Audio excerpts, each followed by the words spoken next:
Hello guys, तो स्वागत है आप सभी का पीएस एक्सप्लेन चैनल में। तो लास्ट एपिसोड में हमने देखा था टोनी की मॉम घर पे आ गई होती है, तभी वहाँ पे बाकी सारी लड़कियां भी आ जाती है जो कि टोनी की मॉम को देख के शॉक्ड हो गई होती है। वही टोनी की मॉम टोनी से पूछ रही होती है आखिर ये सारी लड़कियां कौन है। साथ ही वो सोच रही होती है मुझे अपने घर से गए हुए कुछ ही टाइम हुआ है और मेरा बेटा घर पे सारी लड़कियों को भी लेके आ गया। फिर टोनी एक एक करके सारी लड़कियों को इंट्रोड्यूस करता है। टोनी की मॉम सभी को हेलो बोलती है और बोलती है तुम सभी लोग बैठो, मैं तुम्हारे लिए चाय लेके आती हूँ। रोया बोलती है आंटी आप बिल्कुल भी तकलीफ मत लीजिए, मैं चाय बना के लेके आती हूँ। झिलू भी बोल रही होती है आंटी आपको कोई भी काम करने की जरूरत नहीं है, हम लोग है ना। टोनी सोच रहा होता है मैं रोया को काफी टाइम से जानता हूँ, क्या ये खाना भी बना सकती है? मुझे इस बारे में बिल्कुल भी पता नहीं था। टोनी की मॉम झिलू से बोल रही होती है तुम सफाई मत करो, बिल्कुल भी अच्छा नहीं लग रहा। झिलू बोल रही होती है हम अपने घर में काफी टाइम से रह रहे हैं और हम लोगों को ये काम करने की आदत है। टोनी बोल रहा होता है यहाँ पे जो सारी लड़कियां जो कि इतनी मेहनत कर रही हैं, ये सभी की सभी एक नंबर की आलसी है। टोनी की मॉम बोल रही होती है मेरा बेटा तो काफी ज्यादा कैपेबल है, मुझे लगा था ये इतना शर्मीला है तो आखिर इसकी शादी कैसे होगी, लेकिन अब मुझे इसकी शादी की टेंशन लेने की जरूरत नहीं है। टोनी सोच रहा होता है सेम काम डैड ने किया है और वो गलत बन चुके हैं, क्या मॉम यहाँ पे डबल स्टैंडर्ड्स नहीं दिखा रही? टोनी और उसकी मॉम बात कर ही रहे होते तभी यहाँ पे पड़ोसी आ जाती है। पड़ोसी बोल रही होती है क्यों मई, क्या तुम वापस आ गई? टोनी की मॉम बोल रही होती है हाँ मैं जस्ट ही आई हूँ, वैसे चुनाव तुम किस काम के लिए आई थी और तुम दरवाजे पे क्यों खड़ी हो, अंदर आओ। चुनाव बोल रही होती है क्यों मई, मैं इसी वजह से यहाँ पे आई थी क्योंकि मुझे कुछ बहुत ही जरूरी बात करनी है। टोनी की मॉम बोल रही होती है ऐसी कौन सी बात है चुनाव जिसकी वजह से तुम घर में भी नहीं आ रही, बाहर ही बात कर रही हो। साथ ही क्यों मई सोच रही होती है बहुत ज्यादा मिस्टीरियस लग रही है। चुनाव बोल रही होती है क्यों मई तुम बहुत टाइम बाद में यहाँ पे आई हो, इसी वजह से तुम्हें नहीं पता कि विलेज में क्या क्या हो रहा है, विलेज फिलहाल बहुत बदल चुका है। क्यूमाई बोल रही होती है हाँ मैंने भी सुना है कि फेंटिया रियल एस्टेट करके कंपनी यहाँ पे आई है जो कि बेहद ही पावरफुल कंपनी है। चुनाव बोल रही होती है क्या तुम्हें फेंटियन के बारे में पता है? तो तुम्हें ये भी पता होगा कि वो हमारे टाउन के अंदर जमीनें खरीद रही है, जमीनों के बदले में जो हमें वो कोर्स दे रहे हैं वो बहुत ही ज्यादा है, इतनी वैल्यू हमें 10 साल बाद भी नहीं मिलेगी। टोनी की मॉम बोल रही होती है चुनाव क्या तुम मुझे मेरा घर बेचने के लिए बोल रही हो? मैं मानती हूँ कि मेरा पति एक औरत को लेकर भाग गया है और मेरा बेटा भी पढ़ रहा है, लेकिन अभी हम लोग इस हालत में नहीं है कि हम लोग को अपना घर बेचना पड़े, हम एक नॉर्मल लाइफ तो जी सकते हैं, हमारे पास में इतना पैसा है। चुनाव बोल रही होती है मुझे गलत मत समझना, मैं ये नहीं बोल रही कि तुम्हारे पास में पैसा नहीं है, पर सिर्फ और सिर्फ अपनी रेगुलर लाइफ चलाने से कुछ भी नहीं होने वाला। जो टोनी है वो काफी ज्यादा बड़ा हो चुका है, उसकी शादी की उम्र हो चुकी है, आखिर तुम अपने बेटे के लिए लड़की कैसे ढूंढोगी? तुम्हें पता है ना टोनी की शादी के लिए घर, एक गाड़ी और ब्राइड प्राइस चाहिए। पेरेंट्स के तौर पर तुम्हारा फर्ज बनता है कि तुम्हारे बेटे के बारे में सोचो, वो यहाँ पे हमेशा बैचलर तो नहीं रह सकता ना। टोनी की मॉम सोच रही होती है टोनी यहाँ पर जितने भी लड़कियों को लेके आया है वो सभी के सभी काफी टैलेंटेड और खूबसूरत है, पक्का से इनसे शादी करने के लिए जो ब्राइड प्राइस लगेगी वो बहुत ज्यादा लगेगी। चुनाव बोल रही होती है मेरे फैमिली को 6 लाख रुपए का कंपनसेशन और एक घर मिला है रहने के लिए। तुम्हारा जो घर है वो तो हमारे घर से बहुत ही बड़ा है और तुम्हारा गार्डन भी हमारे घर के गार्डन से 3 गुना है। मेरे मानने के हिसाब से तुम्हें 1.5 या 2 मिलियन कैश मिल सकता है। सोच के देखो इतने पैसे में टोनी की शादी हो जाएगी और तुम्हारे पास में एक बहुत ही अच्छा घर भी आ जाएगा। टोनी की मॉम बोल रही होती है जो तुम बात बोल रही हो वो सेंस तो बनाता है, लेकिन अभी टोनी के फादर नहीं है और मुझे टोनी से बात करनी होगी, उसके बाद ही मैं कुछ कह सकती हूँ। सफाई करते हुए झिलू बोल रही होती है आंट क्यूमई कहाँ पे है, आखिर वो दिख क्यों नहीं रही है? टोनी बोल रहा होता है मॉम तो गई है नेबर से बात करने के लिए। वैसे झिलू क्या तुम मुझे बता सकती हो आज तुम इतने अच्छे से बिहेव क्यों कर रही हो? झिलू तुम्हें मेरे घर पे आए हुए काफी सारा टाइम हो चुका है और मुझे तुम्हारी एक चीज में हेल्प चाहिए, क्या तुम मेरे लिए एक काम कर सकती हो?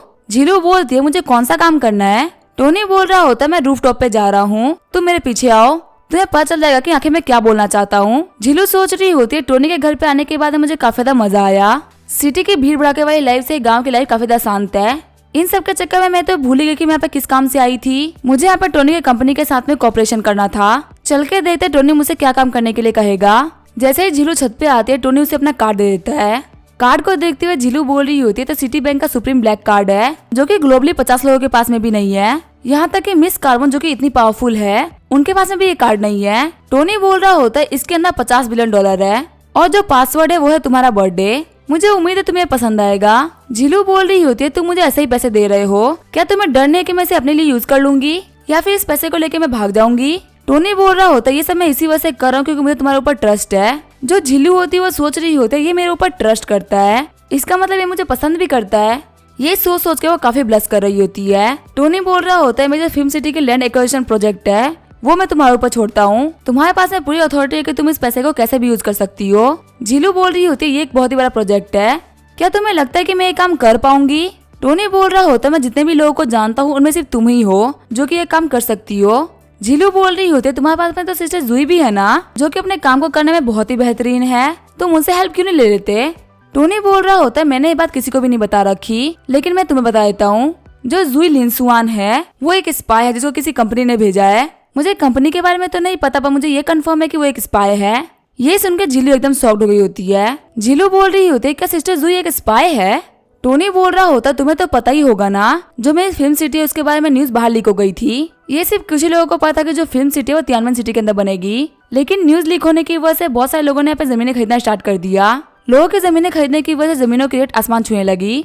एक बिजनेसमैन होने के नाते मैं क्या करता, मुझे अपने पाँव को पीछे खींचना पड़ा, जिसकी वजह से जितने भी लोगों ने तियानमेन सिटी के अंदर इन्वेस्ट करा था वो सभी के सभी बर्बाद हो गए। ना जाने कितने ही लोगों ने सुसाइड कर लिया और सभी लोगों के सुसाइड करने का ब्लेम आया मेरे ऊपर। मुझे लोगों का क्रिटिसिज्म सहना पड़ा, जबकि मैंने तो कोई गलती तक नहीं करी थी। मैं मानता हूँ कि तुम्हारी जो लिन फैमिली है वो मेरे साथ में कोऑपरेट करना चाहती है, लेकिन वैसे ही बहुत सारी कंपनीज है जो कि मुझे नुकसान पहुंचाना चाहती है। जुई लिनसुआन को भी पक्का उन्हीं लोगों ने भेजा है। अभी मैं बहुत ज्यादा फंस रखा हूँ, इसी वजह झीलू मैं सिर्फ तुम्हारे ऊपर भरोसा कर सकता हूँ। झीलू सोच रही होती टोनी ने सिर्फ विश्वास के ऊपर मुझे $50 बिलियन दे दिए, इतना विश्वास तो मेरे ऊपर मेरी फैमिली भी ना करे। और इसी वजह जरूरी ये है कि जो फिल्म सिटी का प्रोजेक्ट है वो काफी जरूरी है। इतने जरूरी प्रोजेक्ट को टोनी मुझे दे रहा है, इसका मतलब ये मुझे कोई बाहर का इंसान नहीं मानता, ये मुझे अपनी फैमिली मेंबर मानता है। टोनी सोच रहा होता लास्ट टाइम मेरी मम्मी के आने की वजह से इसका जो अफेक्शन था वो 1 पॉइंट से बढ़ गया था, अब फिलहाल इसका अफेक्शन 92 पे है। मैं बस उम्मीद कर रहा हूँ कि मैं अपने किलर मूव से इसको 95 अफेक्शन पर तक बचा सकूं। झीलू सोच रही होती टोनी का जो ये अंधविश्वास है कुछ और नहीं बल्कि प्यार है। हाँ मतलब झीलू का जो अफेक्शन होता है वो 3 पॉइंट से बढ़ गया होता है। सिस्टम बता रहा होता झीलू का जो करंट अफेक्शन है वो है 95। लिन झीलू जो कि होस्ट की टारगेट नंबर 10 थी, उसके ऊपर होस्ट ने पूरे $50 बिलियन खर्च किए हैं। इसके रिवॉर्ड में होस्ट को $5 बिलियन मिल रहे हैं और साथ में 30 स्ट्रेंथनिंग पॉइंट भी, जिसका यूज करते हुए अपनी किसी भी स्किल को बेहतर कर सकते हैं। साथ ही उनको सिंगिंग और पेंटिंग में प्रोफिशिएंट स्किल मिल रहा है। टोनी हंसते हुए सोच रहा होता मेरा प्लान काम कर गया। टोनी बोल रहा होता झीलू आज के बारे में किसी को मत बताना, ये हम दोनों के बीच का छोटा सा सीक्रेट है। झीलू बोलती है हाँ ये बात हम दोनों के बीच में ही रहेगी। झीलू सोच रही होती है मेरे पास में टोनी का बहुत ही बड़ा सीक्रेट आ चुका है। फिर झीलू बोलती है ब्रदर टोनी मुझे कल सियोल वापस लौटना होगा, आप मुझे भूल मत जाना। टोनी बोल रहा होता मुझे पक्का तुम्हारी बहुत याद आएगी। झीलू को जाते हुए देख के टोनी सोच रहा होता झीलू काफी ज्यादा प्यारी और कैपेबल लड़की है, अगर इसके पास में होता तो कभी भी किसी के साथ बुरा नहीं करती, लेकिन मैं लिन फैमिली की गारंटी ले सकता, उन्होंने इसको यहाँ पे मेरे खिलाफ जाने के लिए ही भेजा है। फ्यूचर में कभी भी मेरे लिए खतरा बन सकती है। थोड़ी देर बाद में टोनी नीचे आ जाता है। टोनी की मॉम बोल रही होती है टोनी मुझे तुमसे कुछ बहुत ज्यादा जरूरी बात करनी थी। टोनी सोच रहा होता है मॉम को क्या बात करनी होगी, आगे बोले के कमरे में आगे होते हैं। टोनी की मॉम बोल रही होती है आज हमारे घर पे हमारी पड़ोसी चिन्होंग आई थी, उससे बात करने के बाद मैंने डिसाइड किया कि हमें अपना घर बेच देना चाहिए। टोनी बोल रहा होता है मॉम आखिर हम घर क्यों बेच रहे हैं, इस घर से हमारी बहुत सारी यादें जुड़ी हुई है, आपको ऐसा नहीं करना चाहिए, और वैसे भी आपको इस घर से बहुत ज्यादा प्यार है ना, आप इसे क्यों बेच रही हैं। टोनी सोच रहा होता है अगर मॉम इस घर को बेचने की बात कर रही हैं, इसका मतलब इनको पैसे की दिक्कत है। टोनी की मॉम बोल रही होती तुम अब बहुत ज्यादा बड़े हो चुके हो, अब वक्त आ चुका है कि तुम शादी कर लो। जो फेटिया रियल एस्टेट कंपनी यहाँ पे जमीनें खरीद रही है वो एक बहुत ही अच्छी कंपनी है, वो सभी लोगों को यहाँ पे काफी अच्छे प्राइसेस दे रही है, जो कि हमें अगले 20 साल में भी नहीं मिलेंगे। अगर हम इस घर को अभी बेच देते हैं तो हम एक नया घर और गाड़ी ले पाएंगे। और अगर रही बात तुम्हारी ब्राइड प्राइस की, तो तुम्हारे मॉम के पास कुछ सेविंग्स पड़ी हुई है, जो कि तुम्हारी शादी के लिए तो काफी होगा। टोनी चिढ़ते हुए सोच रहा होता जो फेटिया ना वो तो जुई संभाल रही है ना, क्या वो मेरी मॉम को फंसा रही है ताकि वो अपना घर बेच दे, मैं उसको नहीं छोड़ूंगा। टोनी की मॉम बोल रही होती है तुम्हारे डैड और मेरी जो लाइफ थी वो खत्म हो चुकी है, वक्त आने पे हम लोग डिवोर्स भी ले लेंगे, फिर तुम्हारे डैड अपने रास्ते और मैं अपने रास्ते। मैंने यहाँ पे तुम्हारे डैड से बात भी कर ली है, जब मैंने उनको फोन किया था तो हमारे बीच सब कुछ सेटल हो गया था। टोनी सोच रहा होता है मेरी मॉम को तो पता ही नहीं है कि मेरे पास में कितना पैसा है, शायद इसी वजह से अभी घर बेचने के बारे में सोच रही है। सच में इस वर्ल्ड में पेरेंट्स का ट्रू लव कोई भी नहीं करता, लेकिन अगर देखा है तो पूरा टाउन हमारे फेटियन के अंदर आ चुका है। यहाँ पे कोई भी चीज डेवलप करना, स्पेशली फिल्म सिटी, काफी आसान होगा। रही बात घर की, तो मैं अपनी मॉम को फ्यूचर में सिटी में घर दिला सकता हूँ। मैं सियोल में मॉम को बहुत ही बड़ा विला दिलाऊंगा, जिससे कि अपने सारे दुखों को भूल जाएंगी और मैं भी एक अच्छा बेटा बन जाऊंगा। आगे हमें अगले दिन का सीन दिखाया जाता है। कुछ रिपोर्ट्स को देखते हुए टोनी बोल रहा होता है क्या हमारे फाइनेंशियल स्टेटमेंट्स है। जुई बोल रही होती है जो हमारी फेटियन रियल एस्टेट है वो काफी इजीली ग्रो कर रही है, हमने पूरे टाउन की हर एक जमीन को खरीद लिया है, यहाँ तक कि जो आसपास के टाउन से हम लोगों ने वहाँ पे भी जमीनें खरीदना स्टार्ट कर दिया है। लेकिन अब हमारी कंपनी के पास में फंड्स की कमी हो रही है।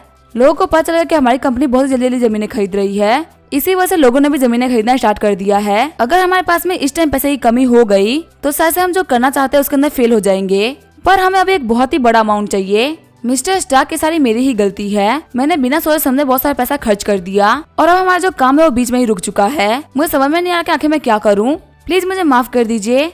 जूही सोच रही होती है फेटिया रियल एस्टेट के पास में पैसा खत्म हो चुका है, लेकिन अभी भी हम लोगों के लैंड को एक्वायर कर रहे हैं। हमारा जो एग्रीमेंट है वो काफी ज्यादा खतरनाक है।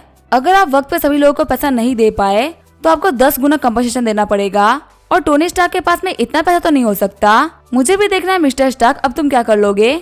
टोनी बोल रहा होता है क्या तुम मुझे बता सकती हो आखिर तुम्हारे प्रोजेक्ट को कंप्लीट करने में कितना पैसा लगेगा। जूही घबराते हुए बोल रही होती है तकरीबन $10 बिलियन। तभी टोनी खुश होते हुए बोल रहा होता है तो बहुत ही बेहतरीन है, क्या तुम्हें $10 बिलियन चाहिए। वही टोनी की हरकतों को देख के जूही को कोई भी समझ में नहीं आ रहा होता। टोनी बोल रहा होता है सेक्रेटरी जूही, सच में तुमने काफी अच्छा काम किया है। जैसे तुम काम कर रही हो तुमने कभी भी मुझे डिसअपॉइंट नहीं करा।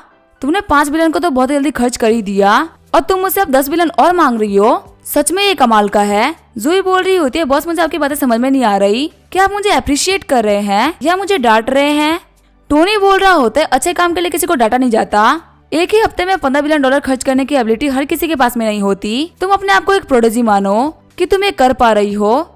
जूही सोच रही होती है मुझे डर लग रहा है, शायद टोनी इतना पैसा सुन के पागल हो चुका है, इसी वजह से यहाँ पे कुछ ही बोले जा रहा है। टोनी पीछे मुड़ते हुए बोल रहा होता है मैं तुम्हारे टैलेंट को पहचान नहीं पाया, इसमें मेरी गलती है, तुम असल में एक बिजनेस टाइकून हो। टोनी सोच रहा होता है इसको लग रहा होगा कि मैं पागल हो चुका हूँ, लेकिन चाहे मेरा कितना ही नुकसान क्यों ना करा दे, लेकिन ये तो मेरा फायदा ही है ना। देखते आखिर कब तक मेरा नुकसान कराती रहती है। जूही घबराते हुए बोल रही होती है क्या सच में एक बिजनेस टाइकून हूँ, ये बात तो मुझे खुद ही नहीं पता थी। तभी जूही के फोन पे नोटिफिकेशन आता है कि आपके अकाउंट में $20 बिलियन क्रेडिट किए गए हैं। जूही सोच रही होती है इस बंदे ने $20 बिलियन भेज दिए, आखिर यहाँ पे सोच क्या रहा है। आखिर कोई भी किसी के ऊपर इतना भरोसा कैसे कर सकता है। अगर मैं मिस्टर ली की भी बात करूँ तो शायद मेरे ऊपर $1 बिलियन का भी भरोसा ना करे, पर ये बंदा मुझे पैसे दिए जा रहा है। जूही बोल रही होती है बॉस क्या आपने मेरे बातों पे ऐसे ही भरोसा कर लिया, क्या आपको डर नहीं है कि मैं इस प्रोजेक्ट में फेल हो जाऊंगी और हमारा सारा पैसा डूब जाएगा। टोनी बोल रहा होता है नहीं मुझे बिल्कुल भी डर नहीं है, क्योंकि अगर तुम किसी को एम्प्लॉय रखने की हिम्मत करते हो तो तुम उसके ऊपर शक नहीं कर सकते, और मैं ऐसे लोगों को बिल्कुल भी नहीं रखता जिसके ऊपर मुझे शक हो। अगर तुम मेरे लिए काम कर रही हो इसका मतलब तुम मेरे खास लोगों में से एक हो। टोनी की बातों को सुनकर जूही का जो अफेक्शन होता है वो लगातार बढ़ने लगता है। हम देते जूही का जो अफेक्शन होता है वो -10 पॉइंट्स पे आ गया होता है। अफेक्शन पॉइंट्स को देखते हुए टोनी सोच रहा होता है इसने काफी अच्छी प्रोग्रेस करी है, चलो यहाँ पे मेरे $20 बिलियन का नुकसान नहीं हुआ। टोनी बोल रहा होता है सेक्रेटरी जूही आपको मेरा एक और काम करना है, प्लीज मेरे लिए एक कार प्रिपेयर करिए, मैं कल सियोल वापस जाने का सोच रहा हूँ। जूही सोच रही होती है अचानक से सियोल वापस क्यों जाना चाहता है, कहे तो नहीं कि सियोल में कुछ बहुत ही बड़ा करने का सोच रहा हो जिसके बारे में किसी को बताना नहीं चाहता। आगे टोनी अपने मॉम के पास में आ गया होता है और उसने वापस जाने वाली बात अपनी मॉम को बता दी होती है। टोनी की मॉम बोल रही होती है टोनी तुम अभी तो वापस आए थे, अभी तो तुम्हारे वेकेशन भी खत्म नहीं हुए, आखिर तुम जाने की बात क्यों कर रहे हो। टोनी बोल रहा होता है मेरा एक दोस्त है जो कि अपनी कंपनी को स्टार्ट करने वाला है और उसने मुझसे कहा है कि मैं उसकी हेल्प करूं, आखिर मैं उसे मना कैसे कर सकता हूं। हम दादा टोनी जिस दोस्त के बारे में बात कर रहा होता है वो होती है जाओकी। कुछ देर पहले जाओकी ने टोनी को कॉल किया होता है। जाओकी बोल रही होती है जो हमारा asleeltv.com है और वो तैयार हो चुका है और वो फिर से ऑनलाइन जाने वाला है। हमने ओपनिंग की खुशी में एक इवेंट रखा है, क्या तुम हमारे गेस्ट बन के आ सकते हो। टोनी की मॉम बोल रही होती है क्या तुम हेल्प करने के लिए जा रहे हो। साथ ही टोनी की मॉम सोच रही होती है टोनी बचपन से ही ऐसा है, वो अपने फैमिली और दोस्तों की हेल्प करने के लिए कुछ भी करता है। उसने अपने परिवार के पैसे के बर्डन को कम करने के लिए बहुत मेहनत करी है और इतने सालों की टोनी की लाइफ बहुत ही मुश्किल रही है। ये सोच के टोनी की मॉम रोने लगती है। टोनी बोल रहा होता है मॉम आपको क्या हुआ, आप रो क्यों रही हैं। टोनी की मॉम बोल रही होती है नहीं सब कुछ ठीक है, बस मैं नहीं चाहती कि तुम मुझे छोड़ के इतनी जल्दी चले जाओ। टोनी ये लो मेरा कार्ड, इसके ना 50,000 युआन डिपॉजिट है, बिल्कुल भी कंजूसी मत करना, तुम्हें जो भी खरीदना वो खरीद लेना, इसका जो पासवर्ड है वो तुम्हारा बर्थ डेट है। टोनी बोल रहा होता है मॉम ये सही नहीं है, आप मुझे इतना बड़ा अमाउंट क्यों दे रही हैं। टोनी की मॉम बोल रही होती है तुम्हारी बचपन की आदत है, तुम अपने ऊपर कभी पैसा खर्च नहीं करते। टोनी की मॉम बोल रही होती है तुम्हें दोस्त बनाने में काफी सारा टाइम लगा होगा, तुम्हारा जो दोस्त है रोया वो मुझे काफी ज्यादा पसंद है, उसको देख के लगता है कि वो तुम्हें भी काफी ज्यादा पसंद करती है, अगर तुम्हारी शादी की बात हो तो शायद रोया सबसे बेस्ट रहेगी। टोनी बोल रहा होता है मॉम आपको मुझे पैसे देने की कोई भी जरूरत नहीं है, अब मैं बहुत ही अमीर हो चुका हूँ, मैं एक बिलियनर बन चुका हूँ। टोनी की मॉम बोल रही होती है टोनी तुम्हें यहाँ पे फालतू बातें नहीं करना चाहिए, तुम अपने कबर्ड को देखो, इसके ना कितने नॉर्मल कपड़े पड़े हुए हैं वो भी कैसी हालत में, तुम्हें लगता है किसी बिलियनर के कपड़े ऐसे पड़े रहते होंगे। सपने देखना अच्छी बात होती है लेकिन खुले आंखों से सपने मत देखो। टोनी सोच रहा होता है आखिर मैं इनको कैसे विश्वास दिलाऊं कि मेरे पास में बहुत सारा पैसा है। टोनी की मॉम बोल रही होती तुम पैसे की बिल्कुल भी टेंशन मत लो, जो पैसा मैंने तुम्हें यहाँ पे दिए है वो असलियत में कमीशन है जो कि मैंने हाल फिलहाल ही कमाया है। टोनी बोल रहा होता है क्या कमीशन, मॉम कहीं अपने नेटवर्क मार्केटिंग कंपनी को तो ज्वाइन नहीं कर लिया ना, और गेट गेट जाके आप बंदे ज्वाइन करवा रही है और पैसे कमा रही है। मैं आपको पहले ही बता दूं, ये जो MLM वाले होते हैं वो सिर्फ लेवल बढ़ाने के नाम पे आपका काटते हैं। आपको ऐसे लोगों पे विश्वास नहीं करना चाहिए। टोनी की मॉम बोल रही होती तुम्हें MLM से दूर रहने के बारे में मैंने ही बताया है। तुम्हें क्या लगता है मैं खुद किसी MLM में फंस सकती हूँ? तुम्हारी जो आंट चुआन हाउ है उनके हाथ से मैंने फेटियन कंपनी के टीम को ज्वाइन कर लिया है। बहुत ही कम टाइम में मैंने बहुत सारे लैंड को कंपनी को दिलवाया है। इसी वजह से मेरे पास में काफी अच्छा कमीशन आ गया है। जाते हुए टोनी की मॉम बोल रही होती मेरा काम काफी अच्छा चल रहा है। मैंने तुम्हारे सेकंड अंकल और एलिस अंकल को भी मना लिया कि वो अपना घर बेच दे। ऐसा करके मैं बहुत सारी फैमिली से उनका घर बिकवा दूंगी और इस पैसे को यूज करते हुए मेरे घर पे मेरी डॉटर इन लॉ आएगी। टोनी सोच रहा होता कि मेरी मम्मी को पता चल गया कि जिस फेटियन कंपनी के अंदर ये काम करके इतनी खुश हो रही है वो फेटियन कंपनी इनके बेटे की है, तो ये पक्का से शौक होकर बेहोश जाएंगी। वैसे भी अभी फादर ने इनको बहुत सारे शौक दिए थे, पता नहीं यही शौक को झेल पाए कि नहीं झेल पाए, मुझे इनको नहीं बताना चाहिए, मैं उनको बाद में बता दूंगा। तभी बाहर से वांग आते हुए बोलती है ब्रदर क्या आप शियोल वापस जा रहे हैं? टोनी बोल रहा होता है हाँ मैं वापस जा रहा हूँ, क्या तुम्हें कोई काम था? वांग बोल रही होती है ब्रदर क्या मैं भी आपके साथ में सियोल चल सकती हूँ? टोनी सोच रहा होता है मैं तो भूल ही गया था कि वांग हमेशा से वांग फैमिली के साथ में रही है। मैं मानता हूँ कि हम दोनों बायोलॉजिकल भाई बहन है, लेकिन मैं हमेशा अपने मॉम डैड के साथ में रहा हूँ। इसी वजह से मुझे अपने मॉम को फेस करने में बिल्कुल भी दिक्कत नहीं आ रही और न ही मुझे अजीब फील हो रहा है। लेकिन वही वांग के लिए मॉम को अकेले फेस करना काफी ज्यादा अजीब होगा, मुझे इसको अपने साथ में ले लेना चाहिए। टोनी बोलता है ठीक है तुम मेरे साथ में चल सकती हो, वैसे भी तुम यहाँ पे अकेले रह के क्या ही करोगी। वांग खुश होते हुए वहाँ से भाग जाती है। वांग बोल रही होती है मैं जा रही हूँ अपना सामान पैक करने के लिए। टोनी सोच रहा होता है छोटी बहन होना सच में एक ब्लेसिंग है, और अगर वो बहन इतनी प्यारी हो तो सच में लाइफ काफी ज्यादा प्यारी लगती है। टोनी सोच रहा होता है इस बार मैं जो वांग को लाइफ दूंगा वो सच में काफी ज्यादा बेस्ट लाइफ होगी, वहाँ पे पैसे की कोई भी कमी नहीं होगी। वांग अपनी लाइफ को पीक पे जिएगी। बहुत सारे पैसे को देखते हुए वांग की जो नॉलेज और इन्फॉर्मेशन है वो काफी ज्यादा बढ़ेगी और मेरी बहन को कोई बुरा इंसान कभी बेवकूफ नहीं बना पाएगा। आगे हमें अगले दिन का सीन दिखाया जाता है। जो टोनी होता है वो सियोल के लिए निकल गया होता है। टोनी बोल रहा होता है सेक्रेटरी जुई मैंने आपको एक कार निकालने के लिए बोला था और आपने वो कर भी दिया, लेकिन आपने तो बस एक नॉर्मल सी CMW 4 सीरीज कार निकाली है। क्या सच में ये कार मेरे बैठने के लायक है? अगली बार जब अपना काम करेगा तो थोड़ा ध्यान से करिएगा। जुई चिढ़ते हुए बोल रही होती है ठीक है बॉस मैं अगली बार ध्यान दूंगी। वांग बोल रही होती है बदर आप इस कार में फॉल्ट क्यों निकाल रहे हैं? मुझे तो ये बहुत ही अच्छी लगी। वैसे भी आपके कहने पे सिस्टर जुई इतनी जल्दी कार कैसे अरेंज करती? दिन भर उनको कंपनी का काम रहता है और उसके बीच में आप भी उनको काफी अजीब अजीब ऑर्डर देते रहते हैं। चलिए मुंह खोलिए और ऑरेंज खा लीजिए। टोनी बोल रहा होता है मेरी बहन बहुत ही अच्छी है। हम देते ये सुन के वांग की जो अफेक्शन होती है वो 5 पॉइंट से और बढ़ गई होती है और वांग की टोटल अफेक्शन है वो 70 पॉइंट तक पहुंच चुकी है। जुई चिढ़ते हुए सोच रही होती है ये एक बहुत ही बड़ा कमीना है, ये अपने ही बहन को एक सर्वेंट की तरह ट्रीट कर रहा है। इसकी बहन से ऑरेंज छिले खिला रही है बिल्कुल किसी नौकर की तरह। मुझे बिल्कुल भी अच्छा नहीं लग रहा। हम देते जो जुई की अफेक्शन होती है वो -15 हो गई होती है। टोनी खाते हुए बोल रहा होता है आखिर अब मैंने क्या कर दिया? यहाँ पे सिर्फ मेरी बहन ने मुझे ऑरेंज खिलाए हैं और इसने मेरे पॉइंट्स गिरा दिए। क्या लड़की भूल गई कि मैंने इसे कल ही $20 बिलियन दिए हैं? क्या इतने सारे पैसे के अफेक्शन को इतनी जल्दी गिरा दे रही है? तभी वहाँ पे मौसम खराब हो जाता है, बारिश स्टार्ट हो जाती है। वांग बोल रही होती है ब्रदर ये देखिए बारिश हो रही है। टोनी बोल रहा होता है हाँ सियोल का मौसम काफी अजीब रहता है, यहाँ पे बारिश होती रहती है। सेक्रेटरी जुई ज्यादा तेज ड्राइव मत करिएगा और आपके जो सामने वाली कार से थोड़ा डिस्टेंस मेंटेन कर लीजिए क्योंकि बारिश के मौसम में रास्ते सही से नहीं दिखते। तभी हम देते जो सामने वाली कार होती है उसके ब्रेक फेल हो जाते हैं और वो जाकर ट्रक से टकरा जाती है। वह जो टोनी की कार होती है वो ट्रक से टकराने वाली होती है। कार में बैठ के सभी लोग काफी डर गए होते हैं। फिर वहाँ पर टोनी की कार का काफी खतरनाक एक्सीडेंट हो जाता है, जो पूरा रास्ता होता है वो ब्लॉक्ड हो गया होता है। फिर उस टूटी हुई कार में से टोनी दरवाजा तोड़ते हुए बाहर निकलता है। टोनी सोच रहा होता है अगर मैंने अपनी बॉडी की स्ट्रेंथ को नहीं बढ़ाया होता तो हमें पक्का से मारा जाता। वही जो वांग होती है वो बोल रही होती है ब्रदर क्या आप ठीक है? टोनी बोल रहा होता है मेरे पास में इतनी प्यारी बहन है जो कि मेरे लिए रोज प्रे करती है, आखिर मैं इतना अलग कैसे हो सकता हूँ कि मैं उसके साथ में रहते हुए मर जाऊँ? तुम बिल्कुल भी टेंशन मत लो, मुझे कुछ भी नहीं हुआ। अब इसके आगे क्या होगा वो हम देखेंगे नेक्स्ट एपिसोड में। तब तक के लिए वीडियो देखने के लिए थैंक यू।